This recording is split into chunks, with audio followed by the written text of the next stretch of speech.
So I went to the Zen Meditation Center here in Minneapolis, and I've been trying to meditate every day, and it reminds me a lot of writing. And the same things get talked about with beginning Zen students as with beginning writing students, which is overcoming resistance. It's funny because when you begin, you feel like you're the only person in the world who surely has felt this much resistance when you try something. With meditation, you're trying to sit there for 10, 20, 30 minutes, focusing your thoughts so that you let go of all of the chaos minds. The Zen teacher talked about it like a puppy, always going different places, always, constantly distracted, something new distraction. And that's what your thoughts are like. And you really feel like that, at least I do, when I sit down and try to focus either on breathing or on a short saying or something. There's constantly the puppy going different places.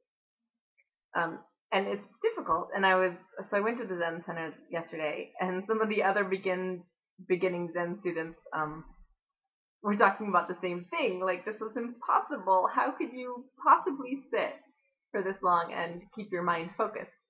But the thing is that you don't. The puppy thoughts or what other people call the monkey mind, I mean, that's part of it.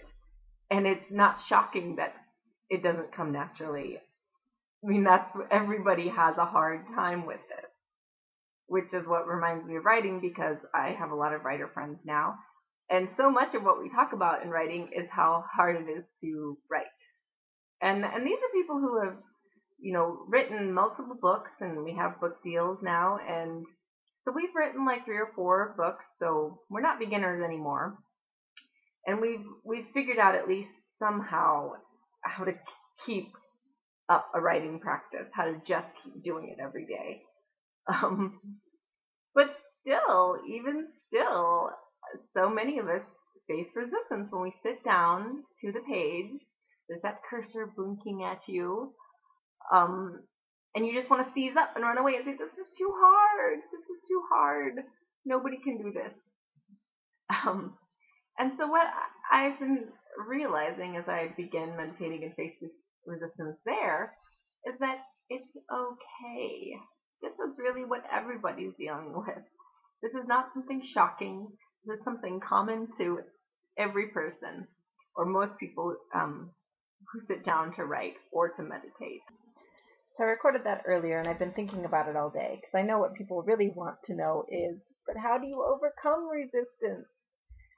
Yes, it's been liberating for me to just acknowledge that it's there and not try to deny it, or not try to think that I'm doing something wrong, or I'm just not good enough because everybody else seems to be writing or meditating without a problem. No, we all have the same problem. We all face this resistance.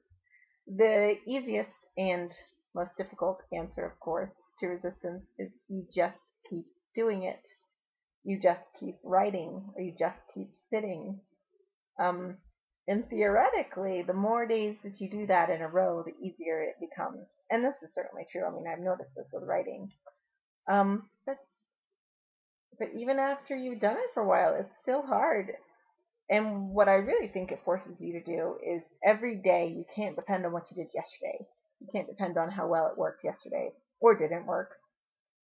It's today. It's that page in front of you today that matters.